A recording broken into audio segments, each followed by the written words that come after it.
it's the biggest win of his career, and he's pretty happy about it. Is that something you want to get back? No, I don't. You don't He's care about that, right? Down here, you know what I mean? I'm Yeah. going way up. So. Okay. Welcome to Champions Battlefield, the show where we meet with champions and discuss their story of overcoming adversity. I'm Trevor Carroll. With me is my co-host Jamak Elshani. In studio today we have current BFL Pro Bantamweight champion Cole Smith, who's going to tell us a little bit more about his story. Cole Smith, what's up, brother? How's it going, man? Good, man. Thanks Good. for coming out. Yeah, it's always good to be here with you guys. Long drive, beautiful drive, but long drive down here. Beautiful drive, man. It's always a good drive, in the summertime. Awesome. Nice long highway. You guys are doing some cool things up there, right? You guys started out your own gym, and I see pictures all the time with beasts coming up to train up there. Yeah, man. We're doing good up in Squamish right now. A long time ago, I had to start it all on my own. I had to throw out flyers. I was begging everybody to come out and train with me. Now we got guys coming up all the time, legit fighters. Dan Kajic was just up there on Saturday. Nick Gainey comes up all the time. He lived up there for a while, didn't he, Nick? No. He lives in North Van. Oh, and he does. He travels up, but he just moved to Calgary. Just moved to Yeah, Calgary, that right? breaks my heart, man. He was a really good teammate. He was so nice to have at the gym. It's a But strength with his wrestling to have him up there, right? it was nice because a lot of the guys at my gym are all strikers, Mhm. and he's just such a good wrestler, and everything he teaches is so precise, and everything is so easy. He was just a great coach, and it sucks to lose him. Yeah, you got Gwen Berry coming up. Gwyn Berry, man, not too long ago, a couple of years ago, he was just one of my dopey little friends in Britannia Beach. He didn't want to be a fighter or nothing like that, and I kind of convinced him. You recruited him, Yeah. Come to the gym, man. Come and train with us, Come be a fighter. And yeah, I'll try it out. And my brother got him a fight in Battlefield. He beat the shit out of the kid, and now he's 4-0. He's good, man. He's a talented kid, yeah. The thing with Gwyn is he doesn't understand and believe how good he really is, because he doesn't believe he was supposed to be a fighter in the first place. Yeah. Whereas a lot of other people like me, I was a fighter my whole life. Fighting kids on the street and whatever. I knew I had 3 older brothers. I knew I was tough. Gwyn, he was kind of a skinnier, kind of a geekier kid when he was growing up. Didn't really have it that easy.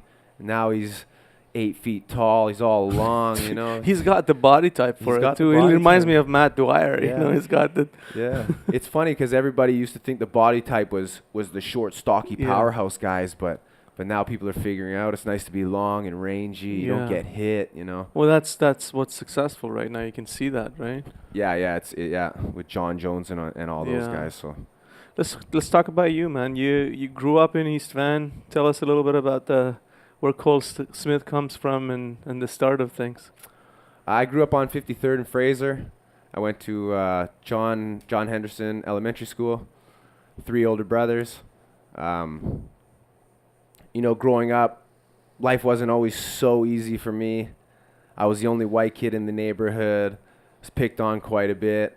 But did you get a lot of fights, street fights? I got in a lot of street fights. Yeah, tons of street fights. But which kid didn't at that age, But having 3 older brothers always helped. Not too many kids wanted to mess with me after they figured that out. But at the house, I was getting shit kicked all the time, Yeah. I couldn't touch a thing. If I even looked at the computer, I was getting beaten from my one brother because he loved the thing, So, yeah.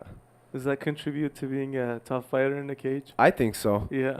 A lot of the times I would take the remote from my brother because I wanted to change a channel. And I would take the remote and I'd hide it in my chest, and my brother would just beat the crap out of me. And I was always thinking, it's a lot better to take the beating and to have the remote than to give him the remote, So I think that helped a lot mentally.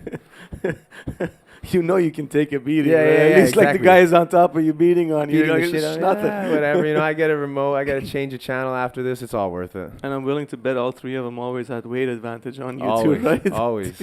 Oh, yeah.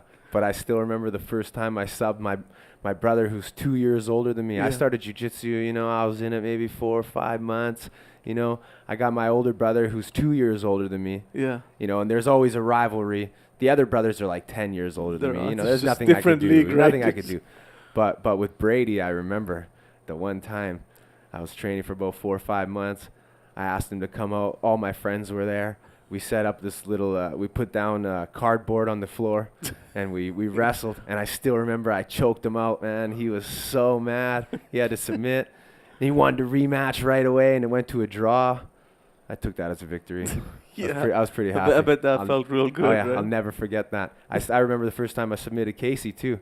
Yeah. I set up my own basement. He didn't like that as my oldest brother, right? I set up my basement. I had some mats in there. I asked him to come down and wrestle. We're wrestling. First 2 minutes, he's just throwing me around. Doesn't know what the hell he's doing. Casey's trained too, right? This isn't like. But at that point, he's never He- trained. he's never he was trained. just my older brother, Right. who beat the shit out of me since I was a child. and you know he's what I mean? thinking nothing new. I'm just gonna go at it. Casey was always the toughest guy in the neighborhood. Everybody knew Casey. Everyone was scared of him. He was the toughest guy. So I still remember, come down, roll around, we'll wrestle a little bit. First 2 minutes, he doesn't know what he's doing. He's throwing me all around. 20 seconds later, he's exhausted. Caught him in a triangle choke. He didn't know what it was. He's tapped out. And ever since that day, I swear, he's had a whole new respect for me. We were good buddies since then. We had a whole different relationship. It was just a necessary beast. You had to get it out of the way, right? Had to do it. Yeah. So let's go back to you went to John Oliver. Yeah. You said you were the only white kid around. Yeah.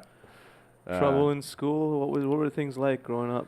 I was always in trouble in school, I was always like the class clown. I was always the Bart Simpson of the class. I wasn't so bad, but I was just bad enough to where all the teachers didn't really want me in class. I was always being thrown out, standing in the hallway, always being punished for doing stupid little things.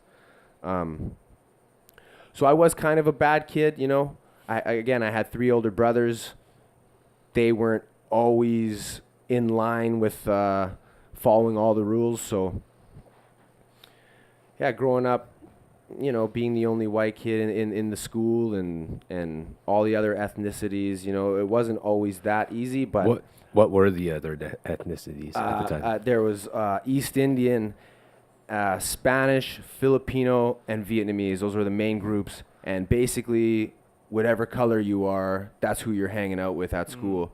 The Spanish, it would be from grade 8 to grade 12. Doesn't matter if you're new to the school and you're Spanish, you're hanging out with all the Spanish. And they all have each other's back. And they all have each other's back, Yeah. And I had like the multicultural crew, I had like couple brown kids, couple Spanish kids, me and the other only white kid in the grade was there, you know what I mean? And Yeah. So Cole, what was it that, like, with the bad influence around you and what you're saying, kind of like you seem to have been on that kind of downhill slope in school, but something kept you out of it, right? You didn't go the extreme of ending up in prison or whatever else, like at that it's a vulnerable age, right? Was there something? Was it at home? Was it friendship? What was it that kind of kept you out of it at that point of time growing up? Yeah, I was always surrounded with, with older guys. Yeah. Hanging out with my brother and his older friends, Yeah. always getting into trouble, all that kind of stuff. But I saw the lives that they were living, and you can just kind of see that they weren't going to go anywhere in life. And I always wanted to be a professional athlete since day one. I wanted to be a professional soccer player. Then I figured out you're not going anywhere in soccer, Then I wanted to be a professional basketball player.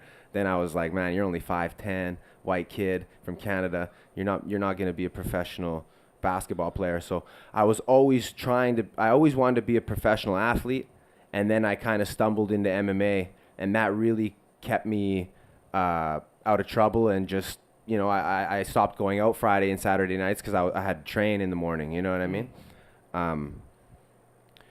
So yeah, it would have been real easy for me to get into trouble, but I had good parents as well. They were always there to make sure I wasn't too bad, and I was keeping my nose clean. But yeah. Plus, you had a vision for your life, right? It seems like you wanted something, and you could see what the alternative was, and you didn't want this other thing.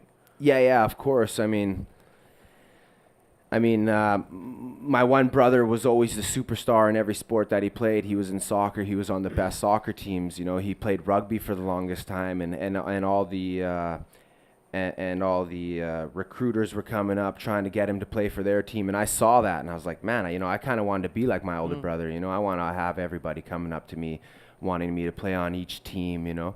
So you kind of realize that either you're getting into trouble or you're playing sports. It's kind of hard to do both.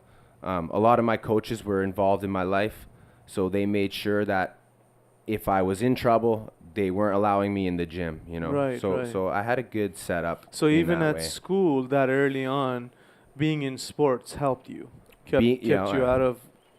Being in sports helped me. I was, like I said, I was still a troublemaker, but I was never so bad. Right. If the only punishment that I hated was missing out on a basketball game. Yeah. So it did keep me out of trouble because You just never went that far. I never went that far because I knew if I went far, they're going to kick me off. The only thing that I enjoy, they knew they would take it away from me. What are you going to do? You're going to take away art? I don't give a shit about art. Right. But I'm on the football team, I'm on the soccer team, I'm on the basketball team. So if I was a smart ass in class, they'd be like, oh, well, you're missing next Tuesday's basketball game. And that would have hurt. That hurt, Right. So I always knew I could push it, but not too far because I never wanted to be thrown completely off the team. I had all my best friends. They were all on the team. We were a group of guys, a core team. So, I always wanted to be there for them. And, I just like to play. So Right. And then so you have this community around you of friends, sports, teammates and everything. You get up, you leave everything, and you go to Britannia Beach, which is, it's like almost like living on a different island, right? Country. I moved from John Oliver, one of the worst schools around. When I was 16, 17, I moved up to Britannia Beach. Nobody even knows where Britannia Beach is. Everyone's asking me, did you move to Kelowna? Did you move to Kamloops? Did you go here or there? I'm like, no, man, I live 45 minutes away in Britannia Beach. But I moved up there, and that was pretty tough. I'm 16, 17 years old. I'm living in a village, basically, with, 200 people. No car, no license, no job. Tim Hortons? Yeah, no Tim Hortons. Oh No, my they God. don't have nothing. It's the worst. I live in Britannia, and Squamish is a 15-minute drive on the highway. Yeah. So there's there's nothing I can do, We got Maybe two Tim Hortons now, though. Maybe a lake you can jump into. Yeah. So that always made things really difficult for me. A couple years went by, and I found a jiu-jitsu school up there, and then I started getting into MMA, and then I had to travel from Britannia Beach all the way to Richmond, 4 or 5 times a week to train with Adam Ryan over at Checkmat. And what was the decision to get into MMA? what was the decision? My older brother Cody was into it for a long time, and I remember he was training at Franco's for a long time, and he was always trying to show me moves and all this, and I was never interested. I was trying to be a basketball player at that time. I was like, yeah, you're showing me the Kimura or whatever it is. But once we moved, we got the Fight Network, and Cody was always showing me Pride fights. They always showed that on the Fight Network, showing me Vanderlei Silva and Crow Cop and all these guys. How can you not like those guys, right? So Legends. Yeah, legends. So I got into it, because one, I wanted to be a professional athlete my whole life, and I realized you're not making it anywhere in basketball, and two, I needed to defend myself against my brothers. They were always beating me down, so I had to figure something out. But Yeah. What was it like starting jiu-jitsu? starting jiu-jitsu was great, but I always felt like I was more of a striker. But starting jiu-jitsu was good, especially in the beginning when I thought I was tough and strong, and you have all these ideas about yourself. Yeah. And then you go in, you get submitted by a kid who's 120 pounds, who's skinny as hell, and you're like, this kid submitted me? Oh, my It's goodness. humbling, right? It's very humbling, Yeah. So you do kind of realize your point, your stance in the sport right away. But it was only 2 times a week for the longest time. I had to kind of convince him, hey, let's do some MMA or let's do some striking or something. Yeah. And Well, then he's a Taekwondo it was instructor, right? he was a So- Taekwondo instructor, but I was never interested in Taekwondo. Yeah. And then Jiu-Jitsu, it caught my attention. My brother Casey actually brought me down the pamphlet for the first time. I remember reading it. Oh yeah, this seems pretty interesting. And then I went in there, and like I said, I got submitted by a couple kids who I'm like, man, this kid submitted me. I can't believe it. So I just toughed it out, and I kept asking him to do some MMA and some kickboxing, and then eventually we got into that, and it kind of blossomed from there. Nice. Take us down to your first fight. My first fight was First amateur fight. How did that come about? Who booked the fight for you? Casey always books all my fights. The guys, I got nothing but love for my brother. He does such a good job with getting me my fights. But he got me my very first fight. That was in Warpath. Chilliwack, right? Chilliwack, yeah. It was a really good fight. I'm just forgetting Buddy's name at the moment. But the first round went real good. It was pretty even. And then the second round, I had him in a guillotine, and I picked him up right off the mat. Because standing guillotine? Standing guillotine, and I picked him up, and I can tell he was out. So I just dropped him, and he fell through the ropes like Rampage did versus Vanderlei. You know, I was pretty happy about that. So I thought I was a straight badass after that.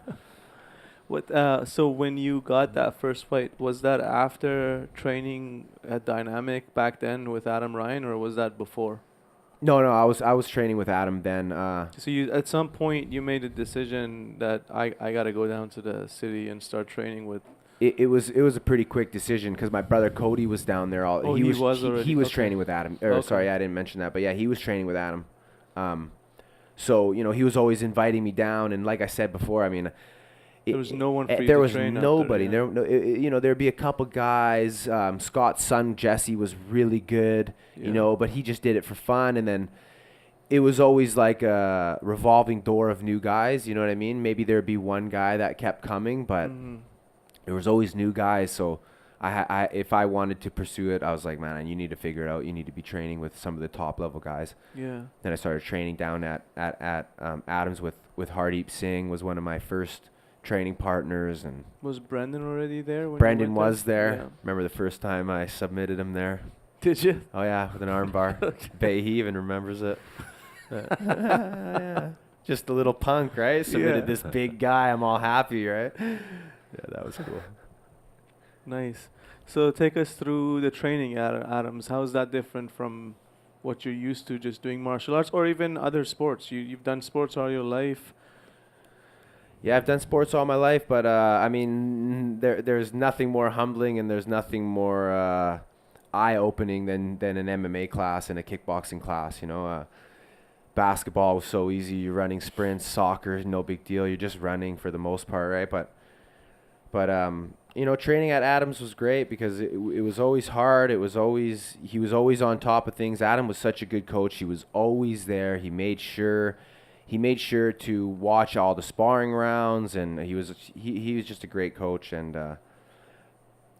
it was kind of an old school mentality then. I remember just coming in and sparring real hard during kickboxing and all that. And yeah, it was great training, man. Great training. So you're commuting back and forth between Britannia Beach and Richmond. Yeah. Every day. For 3 or 4 times a week, yeah. As much as I can afford gas, because it's expensive for gas. It cost me about $20-25 a day in gas, which was expensive for a kid, and then I always had crap cars, they're breaking down on the highway and changing tires and just such a headache. But if I wanted to get to the top and I wanted to be a battlefield champion, I knew I had to be training with the best guys, and you just got to make those sacrifices. You know what I mean? Yeah. And it's that goal. You've got that drive towards the goal. You got to have the drive. The sport, there's no room for half-assing anything. A lot of people, they make so many excuses for themselves. There's always fuck, I can't do it because of this and that and that and that. But like I said, I was driving a $300 car. Driving it an hour and a half each way, just to get in some training, you know what I mean? So if you really want it, you just got to tough it out and do it. Right. I remember you took, 6 months or so off and went to Thailand. Jeremy Kennedy got you a sponsorship or something down in Thailand with Team Quest. Yeah. Tell us a little bit about that. That's funny, actually. I remember I was warming up for Bradley Nicholson, and Jeremy was fighting Andre De Silva, and I never met Jeremy at this point, and we were warming up in the cage, just shadow boxing or whatever, and And I looked at him and I'm like, hey, Jeremy, I heard you were training in Thailand, man. I was out there, like, because I went out there once, but I was Just only for out there fun, for right? 3 weeks. Yeah, something like that. Did a little bit of training, but just fell in love. And Jeremy, I'm going to be out there, man, training with you. And I was just kind of just joking. And then after the fight, the next day, he sent me a message and was like, hey, bro, I don't know if you were joking or you're serious, but I'll get you a sponsorship. I'll be out there in 2 weeks. And I was like, all right, man, I'll be out there in 2 weeks too. That's awesome. And that was it. I went out there. Yeah, I went out there for 6 months. I was initially supposed to stay 3, but I decided to stay 6. Just great training, man. Jeremy Kennedy, he really opened my eyes to what a professional should be and how you should be acting. Mm-hmm. You know, he was like 21 or 22 at the time, and you could just tell right when you meet the kid that he's going to be something big just because of his discipline. His discipline was just crazy. You know, you're in Thailand. We'd go out. You want to go out and have some beers we're training twice a day, 6 days a week. On Saturday night, you want to go out and enjoy yourself a little bit. You know, we'd all go out with the boys and come on, Jeremy, have a beer. He'd drink half of his beer and he'd be like, man, I don't know if this is gonna affect my cardio tomorrow, man. I don't know. And we'd be like, bro, just relax. You're having half a beer. You don't have a fight or anything. It's all good, you know. But that kind of mentality, you know. That's why he's 2-0 in the UFC. Right now, He's going to be 3-0 in the UFC. There's a reason for it, you know. So I've always looked up to Jeremy in that way. Nicest guy in the world, just so humble.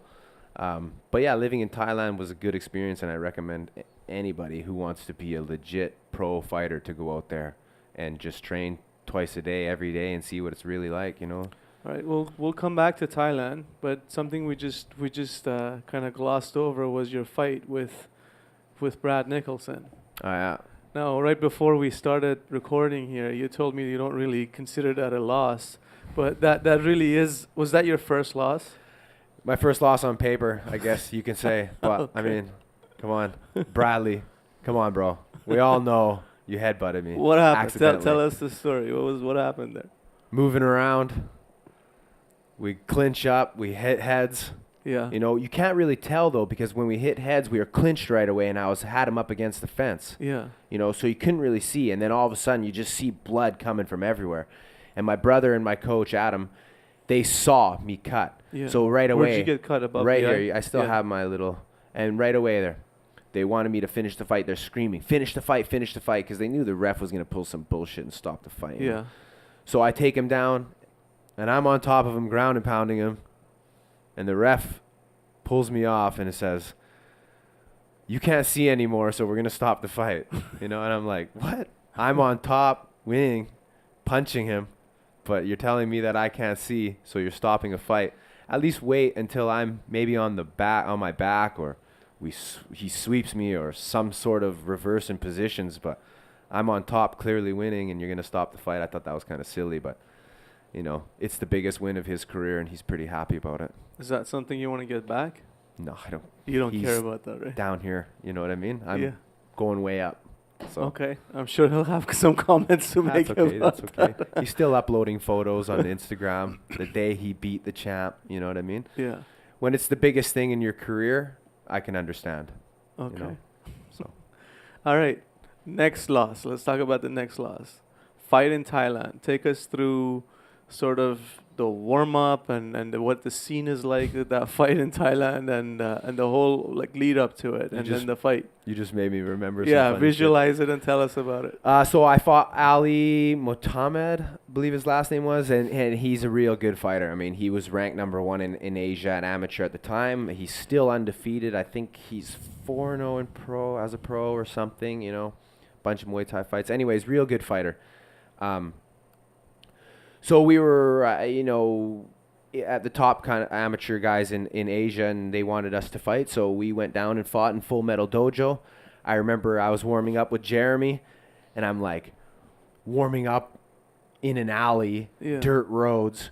Some Thai guy's like driving by on his scooter with bags of rice and shit, and I'm trying to warm up, and I'm like, what the hell? This is just crazy scenes, you know what I mean? Chickens are running by, and I was in Bangkok, and it was my first time in Bangkok, and it was so hot there, and there's so many people.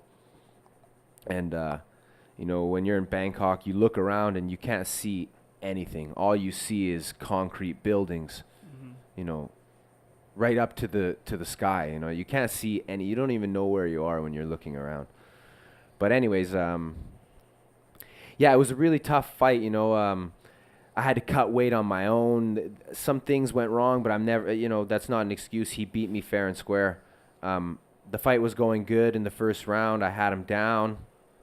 I was controlling the fight. Second round, same thing was happening. I took him down. I was controlling the fight, but he kind of slipped out. He got my back, and he sunk in a rear naked choke, and he got me. And that was my first official real loss, you know. And that one hurt, you know, because I wanted to beat him. I knew he was ranked number 1, so I wanted to get that win and be the number 1 guy in Asia. But he got me, and maybe we'll have a rematch one day. But maybe as of right now, you know, who knows?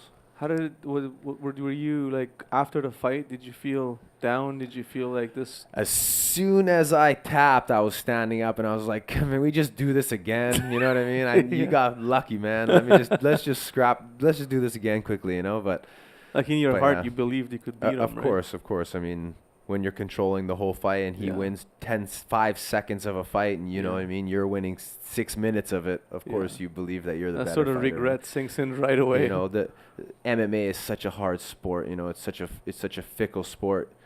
It's so easy to lose in this sport. There's so many ways. You know, it's not like boxing or kickboxing. You know, it's like a chess match. It's right? like a chess match. One man. mistake and it's done. One slip and you lose, and in a fight where you're winning the whole fight.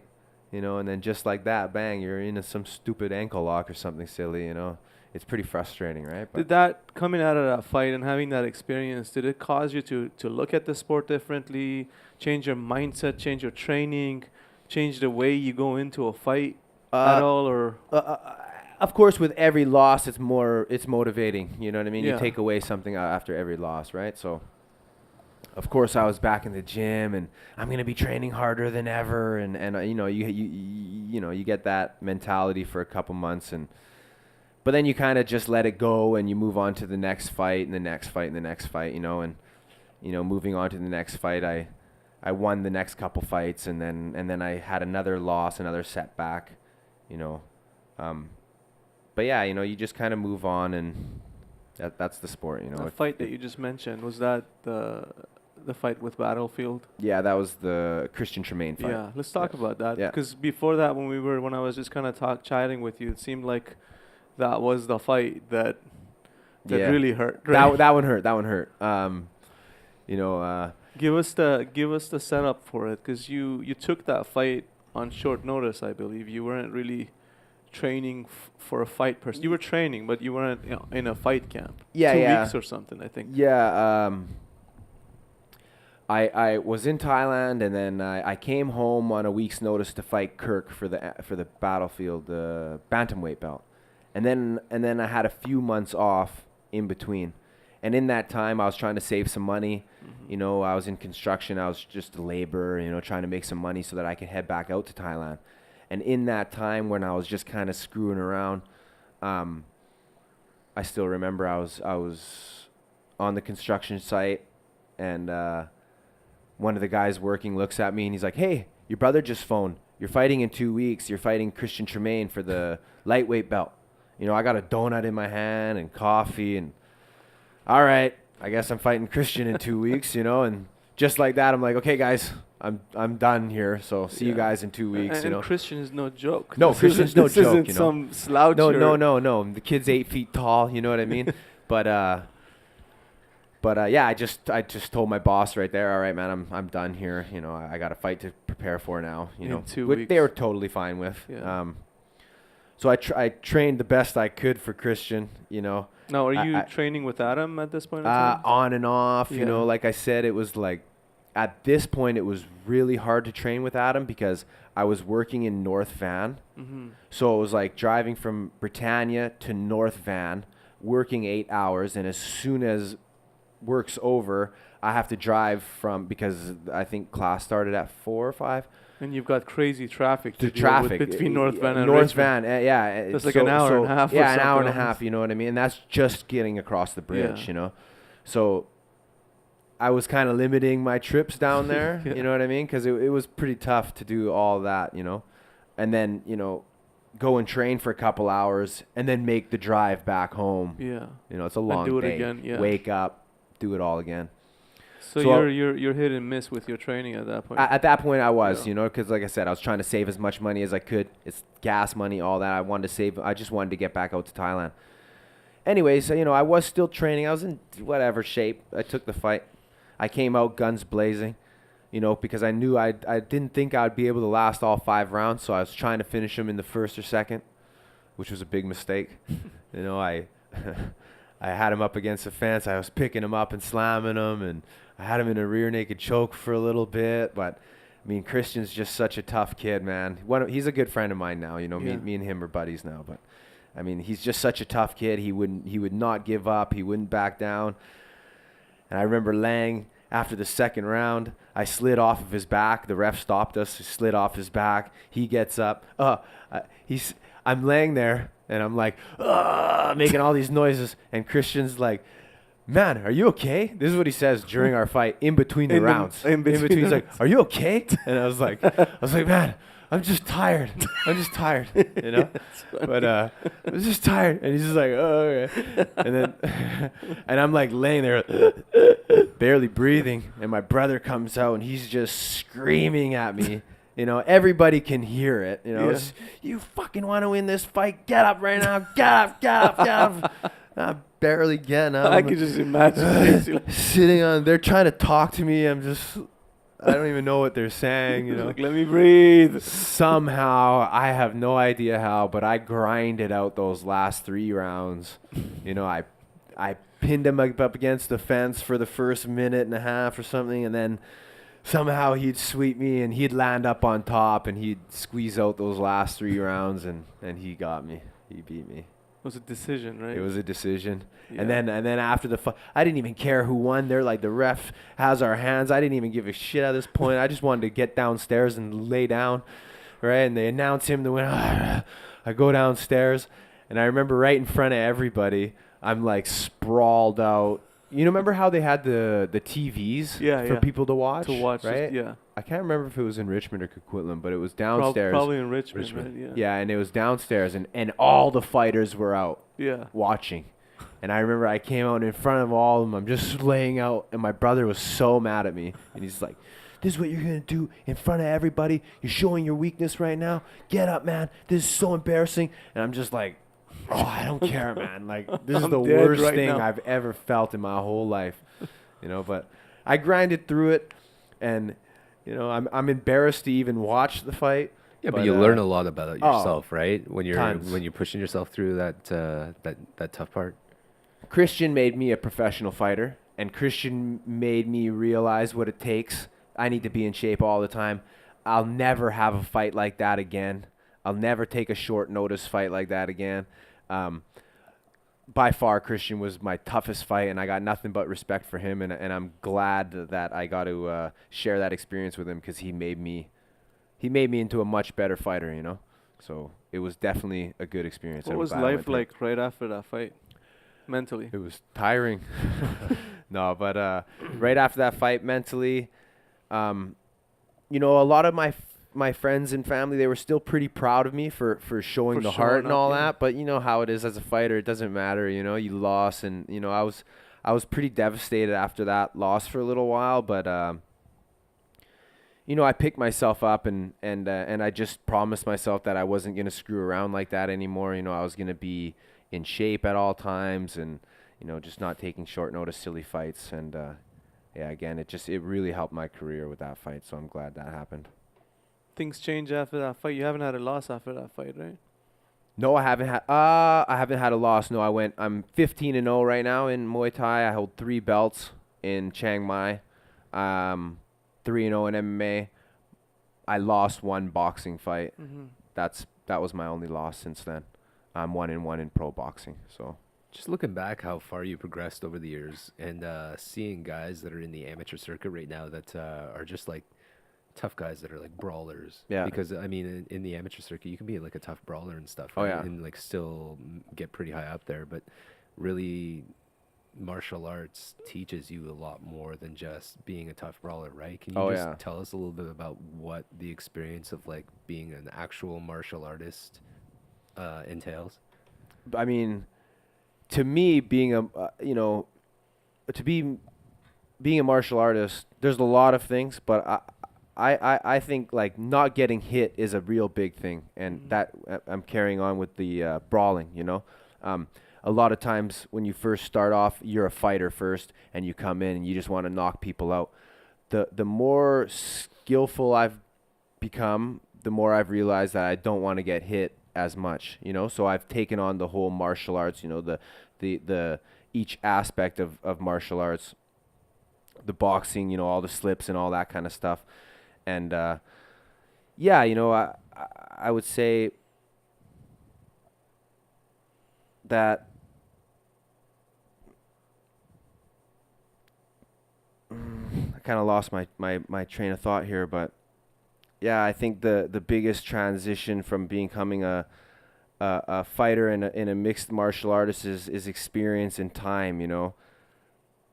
Again, the first time I went out, I did the same. I was swinging for the fences, and as time progresses, it's just like any other sport. You kind of, when to pick your shots, you know when to throw your kicks and all that kind of stuff. And, Battlefield has some of the greatest amateurs, though. So, but yeah, I don't know if that really answered your question, but kinda. Yeah. Yeah. I don't know. Just discipline, I think, is like one of the biggest things. I think that you can't really. I mean, you can teach people it, but yeah, can't, right? no. Yeah, there's some things you just can't teach, and heart, I would say, is probably one of the biggest things you can't teach. But anyways, yeah, like discipline is a major role in fighting, and at first, a lot of people get into fighting for the Facebook photos, you know what I mean, and the statuses and the, I'm a fighter, and then I beat Cole Smith. pardon me. I beat Cole Smith. Yeah. There you go. Yeah. But when you first start, and you're a fighter and you're going in, you're fighting like that, it kind of weeds out those kind of guys after a few years and the more experience, and when people really see what the grind is like, you know what I mean? Yeah, it's cool when you have Facebook photos and all that shit, but when it comes down to it, and you have to train every day, twice a day, putting up with the grind, the cutting weight, and the eating healthy, and no going out on the weekends and all that kind of stuff, then you realize if you really want to be a fighter. And I think that's when the fighters and those kind of guys are started to get weeded out, and the real martial artists and the real guys who want to be fighters, you can tell who they are pretty quick, And those skills that you just talked about that you develop, be it discipline, sort of resolve of being able to let go and make sacrifices of whatever the fun things and whatnot, that does translate into life, right? So when you're 10 years down the line, whatever, you retire from fighting and you go on and you set a goal for yourself, for your life to, launch a new business or whatever it is, get a school degree, whatever the hell it might be that you're going towards, it's the same skill set that's going to come into play. Right? Definitely.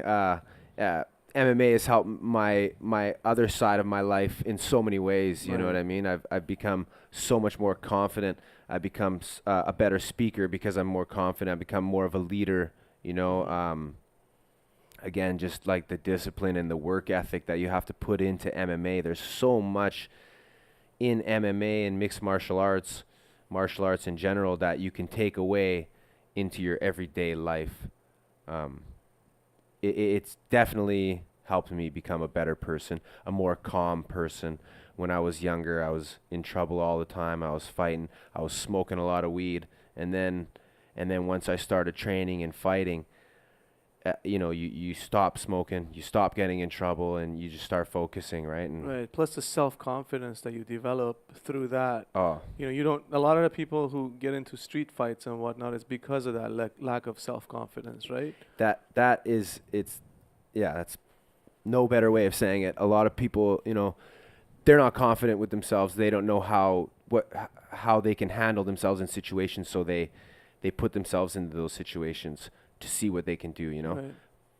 I'm fine with it. I know what I can do. You don't have to prove I yourself. have to prove nothing. I don't need to prove. Everybody around me, all my friends and family, they know what I'm capable of doing. A lot of the people who are there, not really sure. You know, a lot of the tough guys on the street who have never done a day of MMA, Mhm. you know, they need to prove to themselves and they need to prove to all their buddies that they're tough, right? Training really, like we talked about before, it really humbles you, and you kind of take a step back, and you can kind of realize that you're capable of a lot more than you thought, you know. Right. And you don't need to go out and get drunk and fight people on the weekends to prove that. Yeah. You, just getting towards the end here, you're somewhat of a role model right now. You have your gym there and you have kids coming in training. These kids look up to, the Cole Smith, the champ, basically, yeah. right? So obviously that plays a factor in how you handle yourself, how you behave around town. It's a small community, small town. Everybody knows each other. Yeah. But more importantly, what I want to ask you is, if you see the same sort of thing that we just talked about regarding self-confidence, regarding that dedication, discipline coming up in these kids that are starting to that their parents drop them off, maybe they have issues as they come in. Could you tell us a little bit about if you see that sort of transformation happen for kids that come in? Well, and I can give you a off? perfect example because we've already done that. Me and Yeah. my older brother Casey with one of the Idrup Verk. Mhm. He just fought for you guys That's right, yeah. Saturday. He's been with us for about 4 years now, I Mhm. think. And when he first came into the gym, Mhm. he came in and he was bragging about stealing stuff, and he was showing me videos of him fighting random kids on the street, and just exactly what we're talking about, just getting Yeah. into trouble for no reason. And he'd show me the videos, and I'm like, man, you're fighting kids who don't even know what they're doing. You're fighting them in the grass behind the school. Why don't you just keep training? I'll set you up with some tournaments, and we'll get you fighting real fighters and people who know what they're doing. That really changed him. He started coming in every class. He was he was always there. One of the most consistent guys. He changed his diet. He was always in one of the bad kid programs or Mhm. whatever. Yeah. And their teacher came to me and my brother and was like, MMA has changed Indrup so much. Thank you guys. He brings healthy lunch to school every day. He never gets in trouble anymore. You know, he quit everything. He's just a good student now. So for the last 4 or 5 years, all he's been doing is training, winning. He's won belts now. He made his BFL debut. Never gets in trouble anymore. His dad is just so thankful of us, you know. So Beautiful. it's nice to actually see that happen, you know, transformation, because again, like he's the best example that I have, you know. He Mhm. was Hopefully just- there will be a lot more of that. I can already see it because I teach Tuesday to Thursday. I teach kids jiu-jitsu, Yeah. and I can see the kids who reminded me of myself, Right. you know. So I'm already on them, trying to help them, trying to get them out of trouble. You know, they're not paying attention; they're running all around, you know. So I talk to their parents a lot and just kind of tell them the stuff that I was told that helped me kind of Mhm. change and figure it out, you know. So Awesome. Man. yeah, What does the future hold for you? going to the UFC, man. Everybody knows what the future holds for me. What do you think you have to do to get there? Just keep winning fights, you know. Yeah, it's as easy as that, you know. Keep Yeah. winning fights. Stick with Battlefield. Yeah, You know, I love Battlefield. I love what you guys do. I love how you guys make sure that these guys have a bigger platform to fight for when at some point in their lives. You know, it's, you know what, 4 guys now have gone Yep. to the UFC. Yeah. So, I mean, who wouldn't want to stay here, you know? I love being the champ. You guys have the nicest belts in Canada. Well, look forward to seeing you fight in the UFC, brother. Yeah. Thanks We for coming Find out. you on social media or anything like that Yep. you want to plug? Yeah, Coltrane01, my Instagram. That's about it. I don't really have too much more, you know, unless you want to add me on Facebook. Cole Smith. Very good. Thank you very much. Thank you, sir.